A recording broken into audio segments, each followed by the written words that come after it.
Assalamualaikum warahmatullahi wabarakatuh. Halo teman-teman semua, kembali lagi di channel aku. Di bab 3 kali ini kita akan membahas tentang networking model mikrotik MTCNA Preportian. Di bab 3 kali ini ada 8 materi yang akan kita bahas. Yang pertama itu ada konsep networking model, yang kedua ada TCP IP models, yang ketiga ada TCP IP models, yang keempat ada TCP IP model transport layers, yang kelima ada TCP IP model networking layer, yang keenam ada TCP IP model data link dan physical layers, yang ketujuh ada encapsulation dan decapsulation, yang kedelapan ada OSI model. Sekarang kita langsung aja masuk ke materi yang pertama ya teman-teman, yaitu konsep networking model. Nah, di konsep networking model ini ada 4. Yang pertama itu ada konsep, yang kedua ada TCP IP model, yang ketiga ada encapsulation dan decapsulation name of type slice IP message. Yang keempat ada OSI layer model. Jadi konsepnya, ketika berbicara tentang networking model, hal ini sangat identik dengan jaringan komputer. Jaringan komputer mengacu pada perangkat komputasi yang saling terhubung serta dapat bertukar data dan berbagi sumber daya satu sama lain. Sebelum mempelajari administrasi jaringan seperti Cisco, mikrotik, dan lainnya, kita perlu memperkuat basic fundamental jaringan komputer terlebih dahulu. Nah, untuk memperkuat dasar jaringan komputer ini, kita bisa belajar menggunakan networking model. Networking model adalah proses bertukar data yang memerlukan aturan yang mendefinisikan bagaimana kumpulan komputer dapat saling berkomunikasi. Aturan inilah yang disebut dengan networking model. Networking model memungkinkan setiap vendor dapat saling berkomunikasi dengan menggunakan open standard networking model. Lalu saat ini terdapat 2 open standard networking model yang terkenal. Yang pertama itu ada TCP IP model, yang kedua ada OSI model. Misalkan terdapat 3 vendor yang berbeda, agar ketiganya bisa saling berkomunikasi, dibutuhkan aturan yang sama. Inilah yang disebut dengan networking model. Dengan adanya aturan yang sama, setiap vendor dapat saling berkomunikasi dan bertukar data. Sebelum adanya networking model, setiap vendor memiliki modelnya masing-masing. Contohnya pada tahun 1974, vendor IBM membuat networking model bernama SNA, System Network Architecture. Namun, setelah setiap vendor memiliki model sendiri, muncullah masalah. Yang pertama, jika sebuah jaringan komputer terdiri dari beberapa vendor berbeda dengan model yang berbeda pula, maka akan sulit menghubungkannya.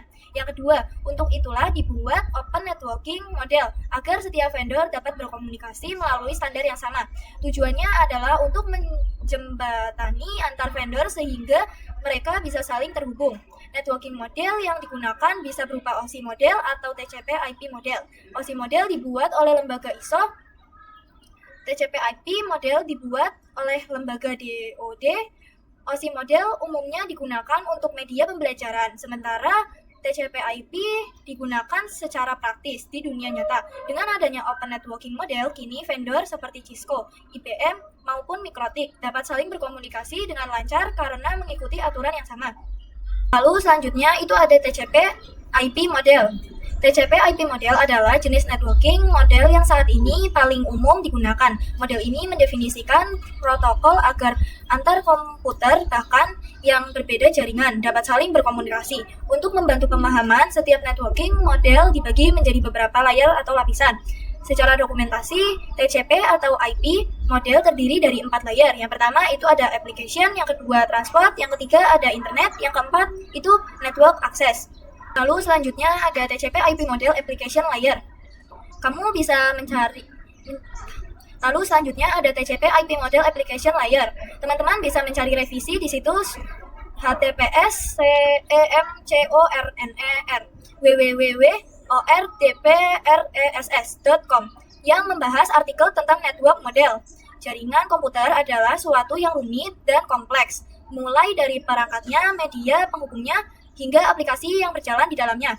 Perangkat-perangkat tersebut diproduksi oleh berbagai vendor berbeda, misalnya router board oleh mikrotik dan Cisco. web browser oleh Google dan Mozilla. Dari sinilah fungsi networking model dibutuhkan untuk memisahkan fungsi-fungsi jaringan komputer agar rapi dan terstruktur. Caranya adalah dengan membuat beberapa lapisan atau layer dari fisik hingga non-fisik. Setiap lapisan memiliki kumpulan aturan yang harus diikuti oleh setiap komponen agar bisa saling berkomunikasi. Tujuannya dibuatnya networking model adalah sebagai acuan aturan yang wajib diikuti oleh pembuat perangkat. Perhatikan perbedaannya ya teman-teman. Jaringan tanpa networking model terlihat acak-acakan dan tidak terstruktur. Jaringan dengan networking model terlihat rapi dan berfungsi sesuai aturan. Selain mempermudah vendor, networking model juga memudahkan pengguna dalam memahami cara kerja jaringan komputer.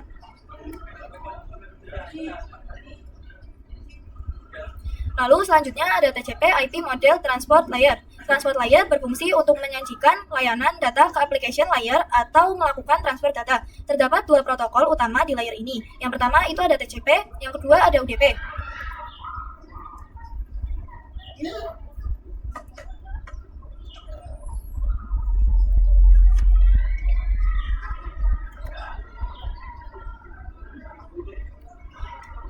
Jadi perbedaan TCP dan UDP. TCP mendukung error checking. Jadi perbedaan TCP dan UDP. TCP mendukung error checking untuk berkomunikasi data seperti web atau email.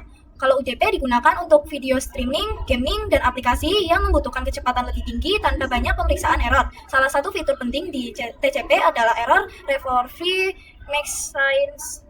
Contohnya saat klien mengirim request ke web server. Di application layer, responnya berupa HTTP, head, dan data. Di transport layer, data tersebut ditambahkan TCP, header, lalu dibungkus menjadi segmen sebelum dikirim ke jaringan. Jika respon dari web server hilang atau error, klien akan mengirim request ulang hingga berhasil. Selanjutnya ada TCP/IP model network layer. Pada network layer, protokol utamanya adalah IP. IP menyediakan dua fitur penting. Yang pertama itu ada addressing yang memberikan identitas unik ke setiap perangkat jaringan. Yang kedua itu ada routing, menentukan jalur tercepat agar data sampai ke tujuan.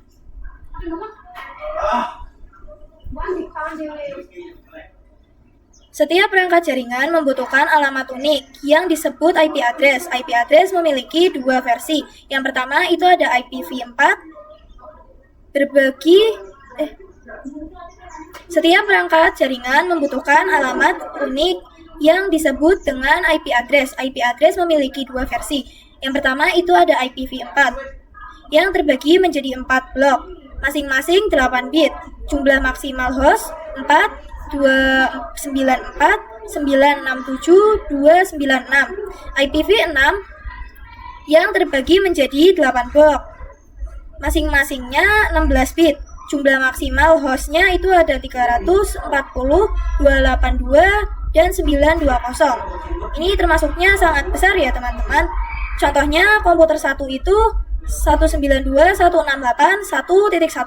Kalau komputer 2 itu 192.168.1.2. Jika komputer 1 menginginkan berkomunikasi dengan komputer 2, maka komputer 1 mengirim data ke IP 192.168.1.2.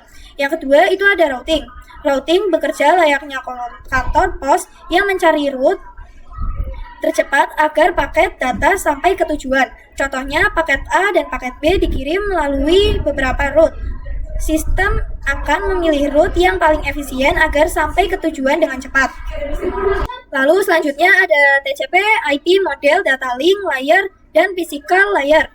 Data link layer mendefinisikan protokol yang dibutuhkan oleh physical layer, sedangkan physical layer mendefinisikan media fisik yang digunakan untuk menghubungkan perangkat. Contohnya, agar 3 perangkat dapat saling terhubung, kita membutuhkan media penghubung berupa wired, seperti UTP kabel. Wireless seperti gelombang elektronik. Fitur penting di data link layer adalah VFCS, yaitu mekanisme error detection tanpa melakukan recovery. Perbedaan dengan TCP di transport layer adalah TCP yang mendefinisikan dan memperbaiki error. Kalau data link hanya mendefinisi error, alamat yang digunakan di data link layer disebut MAC address. Lalu selanjutnya ada encapsulation dan decapsulation. Encapsulation adalah proses membungkus data di setiap layer. Sebaliknya, decapsulation adalah proses membuka kembali bungkus data tersebut. Jadi ilustrasinya itu misalkan data application layer yang ditambahkan TCP atau UDP header menjadi segmen masuk ke network layer, ditambahkan IP header menjadi paket ke data link layer, ditambahkan header dan trailer menjadi frame.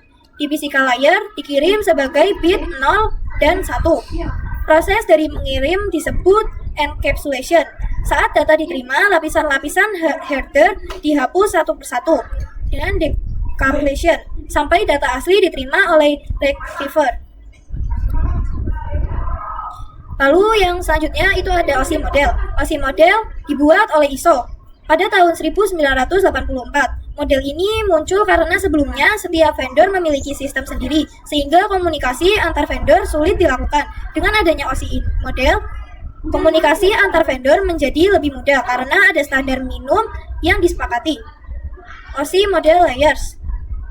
Terdapat 7 lapisan dalam OSI model. Yang pertama yaitu application layer, yang kedua ada presentation layer, yang ketiga session layer, yang keempat transport layer, yang kelima ada network layer, yang keenam ada data link layer, yang ketujuh ada physical layer.